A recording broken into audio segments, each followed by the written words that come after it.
Hello everyone, welcome to smart trader. तो देखिए दोस्तों, मंडे को किस तरीके से हम ट्रेड करना चाहेंगे उस पर डिस्कस करेंगे। क्या सेंटिमेंट्स लग रहे हैं बजट के पहले मार्केट का इतना ज़्यादा गिरना, लोगों की पोजीशंस को एग्जिट होना, और फिर उसके बाद अभी तक कोई बैकअप प्लान हमारे पास नहीं है कि मार्केट कहाँ से पुल बैक लेगा। जितने लोग सोचते हैं कि चलो इतना गिर चुका है, चलो अब होल्डिंग करेंगे या फिर अब इन्वेस्टमेंट करेंगे क्योंकि मार्केट ऑलरेडी अच्छा गिर चुका है, तो चलो कहीं ना कहीं हमारा पोर्टफोलियो हम बनाएंगे। मार्केट लोअर लो लगाते जा रहा है। अभी एक हम ऐसे लेवल पे आके खड़े हो चुके हैं, 23,000 का जो लेवल है मार्केट के पास, ये एक राउंडिंग नंबर भी है। और अगर आप टेक्निकल बेस पे देखोगे तो जहां पे सबसे ज्यादा कंसोलिडेशन हुआ था और जहां ब्रेकआउट आया था, उसी का ये अब सपोर्ट एरिया बन चुका है। मतलब मार्केट में आप ये समझिएगा, जितने लोग टेक्निकल बेस पे काम करते हैं, मैं आपको चार्ट भी इसके साथ में पिन करूंगा, आपको समझ में आ जाएगा चार्ट देख के कि जब मार्केट किसी सरफेस एरिया पे बार बार रेसिस्टेंट फेस करता है और जब उसका ब्रेकआउट होता है, तो वही जो ब्रेकआउट होता है वही सपोर्ट की तरह रिएक्ट करता है। और अभी मार्केट वहीं पे कंसोलिडेशन कर रहा है। 23,000 22,970 का जो लेवल है मार्केट के लिए, वो कहीं ना कहीं एक पुल बैक के लिए लेवल है। ये तो हम टेक्निकल बेस पे बात कर रहे हैं। लेकिन दूसरा सेंटीमेंट ये कि जब से ट्रम्प राष्ट्रपति बना है उसके बाद से इंडिया की रुपीस का वैल्यू गिरता जा रहा है। क्रूड ऑयल अभी हल्का है, क्रूड ऑयल को आप कुछ ज्यादा निगलेक्ट कर नहीं सकते। डॉलर भी अभी थोड़ा थोड़ा कूल हो रहा है, लेकिन हमारा जो आईएनआर वैल्यू है, रुपीस का जो वैल्यू है, वो अब जाके सस्टेन कर रहा है। अभी 3 से 4 दिन आपने देखा होगा इस वीक के अंदर कि बहुत ज्यादा रुपीस का वैल्यू डाउन हुआ है। तीसरी चीज, इकोनॉमी के अंदर जब प्रेशर आता है तो वो कहीं किसी न्यूज बेस पे आता है या फिर कोई पॉजिटिव न्यूज अगर आती है मार्केट के लिए, जो मार्केट उसको पचा सकता है, तब जाके मार्केट पंप होता है। अभी मार्केट को अगर आप देखोगे, बैंक निफ्टी देख लो, निफ्टी देख लो, सारे स्टॉक्स देख लो, आप एक्सिस बैंक को देख लो, सारे अपने टॉप से कोई 30%, 40%, कहीं ना कहीं 50%, 60% तक डाउन है। अब वहां पे पंप के लिए जरूरत है एक अच्छे खासे पुल बैक की। अब बजट से पहले मार्केट का व्यू क्या हो सकता है? देखो, जब तक बजट नहीं आता, जब तक क्लियर नहीं होता, मार्केट अगर बुल रन में जाना चाहता है तो 23,000 से या 22,970 के लेवल से उसको पुल बैक लेना पड़ेगा। अगर मार्केट उस लेवल को तोड़ता है तो कहीं ना कहीं हम 300-400 पॉइंट फिर और नीचे जा सकते हैं। मार्केट के पास अभी ऐसा हम नहीं बोल सकते कि मार्केट के पास बहुत सारा एरिया है तो मार्केट डायरेक्टली 300-400 पॉइंट नीचे डाउन साइड आता है और एक पुल बैक लेके ऊपर जाता है। ये चीज भी हो सकती है। आपको समझना होगा कि मार्केट अभी 2 दिन छुट्टी था, आज 26 जनवरी है, 27 जनवरी को मार्केट चालू है। ये हो सकता है कि मार्केट को गैप डाउन कराया जाए और जैसे ही गैप डाउन हो मार्केट अगेन एक फेक रिवर्सल आ जाए और फेक रिवर्सल 300-400 पॉइंट का या आज का हाई या प्रीवियस डे का हाई भी ब्रेक करे और मार्केट को वहां पे ले जाके खड़ा कर दे। क्योंकि ऑपरेटर मार्केट को इतना शार्प बना चुके हैं, मार्केट कहीं नहीं गया है। मार्केट अगर आप देखोगे 3 से 4 साल या 5 साल अगर आप देखोगे मार्केट का किसी भी, जैसे आप एचडीएफसी को देख लो, उसका कंसोलिडेशन 3-4 साल से वही है। सारे स्टॉक्स जो न्यूज बेस पे जो ऊपर जाते हैं वो एक समय पे अपने एक्चुअल लेवल पे आके खड़े हो जाते हैं, उनका लास्ट चांस रहता है। क्योंकि ये शेयर मार्केट, स्टॉक मार्केट का एक सबसे बड़ा रूल है कि जिसकी जो वैल्यू रहती है वो उस लेवल पे आ जाता है। अभी जो निफ्टी का करंट जो वैल्यू है 23,000 के ऊपर जहां पे हम ट्रेड कर रहे हैं, यही एक्चुअल वैल्यू है। मार्केट में हर एक स्टॉक्स का एक्चुअल वैल्यू आपको डेली दिखता है। अगर उसमें कुछ गड़बड़ होती है तो डायरेक्टली आपको उसके रिजल्ट्स दिख जाते हैं, वो आपको प्लस माइनस में दिखेगा या वो करंट में जितना गिर रहा है वो उस लेवल पे मिलेगा। अब समझना ये है आपको कि बजट के पहले हम इन्वेस्टमेंट करें या ऑप्शन ट्रेडिंग करें। देखो, सिर्फ बजट को आप इंपॉर्टेंट समझ के मार्केट में बुलिश व्यू नहीं ले सकते हो, लेकिन टेक्निकल बेस पे हम कहीं ना कहीं बुलिश व्यू पे आ रहे हैं।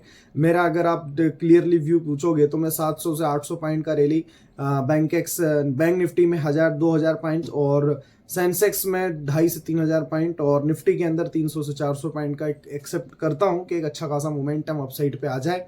क्योंकि हम एक ऑलरेडी एक ओवरसोल्ड कैटेगरी में है। अगर आप आरएसआई को यूज करेंगे तो नवंबर में जो निफ्टी का आरएसआई था उसी आरएसआई के लेवल पे हम हैं, 200 मूविंग एवरेज के हम नीचे हैं और कहीं ना कहीं एक मार्केट को रिवर्सल ट्रेंड मिलना चाहिए। अगर आप देखोगे ऑप्शन चेन देख लो और मंथली एक्सपायरी आप देख लो, मंथली एक्सपायरी और निफ्टी की एक्सपायरी जो वीकली होती है उसमें मोमेंटम नहीं आता है। First day second day momentum आ जाता है, एक्सपायरी वाले दिन मार्केट बिल्कुल रोलर कोस्टर की तरह होता है, थोड़ा सा 10-15-20 मिनट की कैंडल बनाता है, 50-50-100 पॉइंट की स्टॉप लॉस हंट करता है, कुछ लोग पैसा बना भी लेते हैं, बट एज इट इज 80 से 90% लोग वहां पर पैसा लूज करके मार्केट से बाहर होते हैं और उन्हें लगता है कि ये वीकली एक्सपायरी उनका पैसा लेके जा रहा है। अभी कुछ चेंजेस भी हुए हैं, 25 का लोड साइज हो चुका है निफ्टी का, अगेन पहले 75, फिर उसके बाद 25। अब मंथली लेने जाओगे तो आपको मिलेगा 75, और निफ्टी में काम करना है वीकली में तो आप 25 में करो।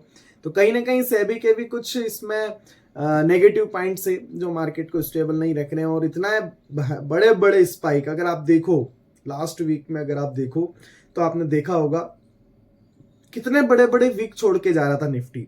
अब मुझे आपसे पूछना है, आप लोग कमेंट करके बताइएगा, जब सेबी बोलता है कि हम ये चीजें करके एक ऑप्शन बायर का पैसा बचाएंगे जो 0-0 कर रहा है या जो गैम्बलिंग मार्केट में कर रहा है, तो मैं आप लोगों से पूछता हूं कि ये जो आपका तरीका है, आप लोगों ने लोड साइज के साथ छेड़छाड़ करा, आपने क्वांटिटी बढ़ा दिया, आपने प्रीमियम हाइक कर दी, सारी चीजें कर दी, बहुत अच्छा है, लेकिन क्या फिर भी मार्केट स्टेबल हुआ?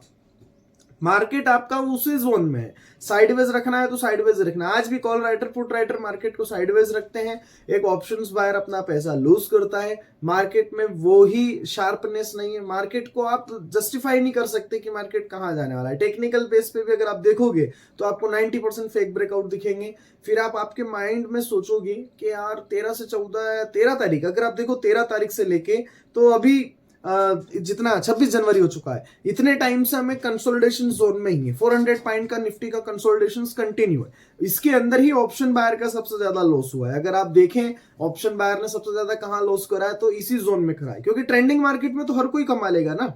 ट्रेंडिंग मार्केट में तो हर कोई आ जाएगा कि मैंने ये लेवल दिया था, मैंने ये करा था, मैंने ये करा था, लेकिन सबसे ज्यादा सर्वाइवल जो जोन होता है वो होता है एक बॉक्स, मार्केट का एक रेंज। जब तक मार्केट उस रेंज में रहता है ना, आपको सर्वाइव करके चलना है। अब देखो दो चीज से रेंज का ब्रेकआउट आ सकता है, पहला आपके पास बजट है, बजट का न्यूज ही इस लेवल्स का ब्रेकआउट दे सकता है, क्योंकि बजट से पहले अगर उथल पुथल हो गई, मार्केट अगर ऑलरेडी चला गया, तो बजट में वो क्या करेगा। ये पहला पॉइंट है, इस चीज को आप समझना, मैं जो बताना चाह रहा हूं, मार्केट बजट से पहले गिर चुका है, हम एक सपोर्ट लेवल पे है, resistant to support, technical base पे सपोर्ट कर रहा है। यहां अगर बजट से कुछ पॉजिटिव न्यूज आते हैं तो मार्केट को इस वीक के अंदर मंडे से लेकर फ्राइडे तक में कुछ अच्छा करना चाहिए। अब अच्छा किस तरीके से हो सकता है? मार्केट हाई ब्रेक करे, 23,400 के ऊपर निकलता है तो डेफिनेटली एक बहुत अच्छा मोमेंटम मिलेगा। मेरी अगर आप राय पूछे, अगर मेरा व्यू, तो मैं 23,350 के ऊपर अगर मार्केट सस्टेन करता है तो डेफिनेटली मैं कॉल साइड के व्यू के साथ लंबे लेवल्स पे जाऊंगा।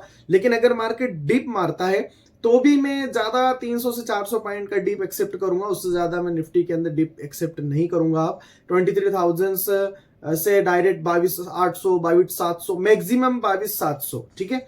निफ्टी में 22,700 के लेवल्स तक मैं बियरिश हूं, उसके बाद में बियरिश नहीं हूं, उसके बाद एक पुल बैक आपको देखने को मिल सकता है। मंडे को भी मार्केट साइडवेज होके थर्सडे को एक मोमेंटम अच्छा दे सकता है, तो ये चीजें आप ध्यान रखिएगा। टेक्निकल बेस पे बात करने का मेरा सबसे बड़ा मोटिव यही रहता है कि आप लोग मार्केट में अगर आ रहे हैं, टेक्निकल बेस पे काम कर रहे हैं, तो आपको बैक टेस्टिंग करना पड़ेगा। आपको आपकी जो भी आपका टेक्निकल सेटअप है, आप जो भी चीज यूज करते हो उसमें आपको परफेक्ट होना पड़ेगा। आप किसी के भी कॉल पुट को देखकर मार्केट में पैसा बनाने की कोशिश करें, किसी ग्रुप को ज्वाइन करके करेंगे तो बिल्कुल पैसा नहीं बनेगा। आपको खुद का माइंडसेट यूज करना पड़ेगा, ट्रेंड पकड़ना पड़ेंगे, आपको फिर ट्रेड प्लान करना पड़ेगा। कोई भी एडवाइजर, कोई भी टेक्निकल बेस पे आपको कोई भी अगर राय देता है और अगर आप उस राय को अप्लाई करते हो तो 100% कभी भी एक्यूरेट नहीं होती। इसलिए खुद का माइंड लगाना सीखो, मार्केट में ट्रेड करना सीखो, लॉजिकल मार्केट को एनालाइज करना सीखो। ब्लाइंडली मार्केट में मुझे लगता है ऐसा हो जाएगा, मुझे लगता है ऐसा हो जाएगा, नहीं, कभी नहीं होगा। जितने भी लोग मार्केट में काम करते हैं, जो अच्छा पैसा बना रहे हैं या बैक टू पैसे इस रैली को एंजॉय कर रहे हैं, वो सारे लोग कहीं ना कहीं अपना टाइम देते हैं मार्केट को सीखने में, समझने में, टेक्निकल बेस पे, फंडामेंटल बेसिस पे, न्यूज बेस पे, तब जाके कहीं ना कहीं उनका कैपिटल गेन होता है। अगर आप ब्लाइंडली अगर 5 लाख 10 लाख लेके मार्केट में बैठ भी जाओगे और आप ट्रेड करोगे, आपको 2 से 15 दिन बाजार देगा भी सही, क्योंकि सबसे पहले नए लोगों का ये रिस्पेक्टली अच्छे से स्वागत करता है, उसके बाद ये सारा पैसा ले लेता है, क्योंकि उसको पता है कि उसने किस किस को दिया है। तो मेरा यही आप लोगों से मोटिव है कि थोड़ा सा आप लर्निंग पे फोकस करें, उसके बाद मार्केट को थोड़ा सा समझें। और मंडे के लिए हम रेडी हैं, जितना हो सके इतना इस वीडियो को आप शेयर करें अपने दोस्तों से, अपने फैमिली मेंबर से जो मार्केट में ट्रेड कर रहे हैं, ताकि उन्हें भी पता चले कि मार्केट क्या चीज है। जो लोग स्टॉक मार्केट को सट्टा जुआ समझते हैं, उन लोगों को मैं बता दूं कि ये टेक्निकल बेस पे, फंडामेंटल बेसिस पे एनालाइज करने के बाद आने वाला रिजल्ट है, ये वो बताता है, और इसी के बिहाफ पे पूरा इंडिया काम करता है। कोई भी व्यक्ति एनएससी बीएससी को झुटला नहीं सकता। गवर्नमेंट की खुद की कंपनियां से, आपको खुद को पता होगा कि गवर्नमेंट के रेगुलेशंस में शेयर मार्केट चलता है। किसी तीन पत्ती या रमी या लूडो जैसा काम नहीं है जो आप समझ लो कि यार चलो ठीक है कर लेते हैं। तो ये बहुत बड़ा कॉन्सेप्ट है। अगर मैं बात करूं तो एक यूपीएससी कंडक्ट पास करने की आप बात कर लो, या फिर आप मार्केट में प्रॉफिटेबल ट्रेडर बनने के साथ एक अच्छे लेवल पे आने की बात कर लो। अभी अगर मैं बात करूं तो बड़े बड़े यूनिवर्सिटी से एमबीए पास करने के बाद लोग का सपना होता है कि वो कहीं ना कहीं वॉल स्ट्रीट में जाएं। बड़ी बड़ी शिकागो यूनिवर्सिटी हो गई, बड़ी जितनी भी यूनिवर्सिटी हो गई, वहां से जितने भी बच्चे निकलते हैं, उनका फर्स्ट ड्रीम रहता है कि वॉल स्ट्रीट जाएं, और वही उनका मेन मोटिव होता है। क्यों? क्योंकि एक टेक्निकल एनालाइज, एक रिसर्च फंडामेंटल बेसिस पे रिसर्चर जो रहता है, जिसका जो रेपुटेशन होता है, वो वही समझ सकता है, क्योंकि एक ट्रेडर किसी देश की इकोनॉमी को तक हिला सकता है। तो इस चीज को आप समझो और मार्केट में ट्रेड करो। अपने पैशंस को अगर आप आगे बढ़ना चाहते हो, या अगर आप ट्रेडिंग लाइन में आगे बढ़ना चाहते हो, तो आपको करना पड़ेगा इन चार्ट पे फोकस। ओवरऑल 7 साल से ज्यादा दे चुका हूँ मार्केट को, और अभी भी दे रहा हूँ। बहुत सारी चीजें सीखने के लिए भी हैं, और सीख भी रहा हूँ, और आप लोगों से शेयर भी कर रहा हूँ। तो आपको जो भी व्यू हो, इस व्यू को मेरे व्यू से मैच करने की कोशिश मत कीजिएगा। मेरा ये पर्सनल व्यू जो मैं आप लोगों से शेयर कर रहा हूँ मार्केट को लेके। तो आई होप आप लोगों को वीडियो पसंद आया होगा। वीडियो पसंद आया, चैनल को जरूर सब्सक्राइब कीजिए। मिलते हैं मंडे को। मंडे में जो भी अपडेशन रहेगा, जो भी मेरा चार्ट प्लान रहेंगे, वो आप लोगों को ट्विटर पे मिल जाएंगे। So thank you so much guys, मिलते हैं नेक्स्ट वीडियो में।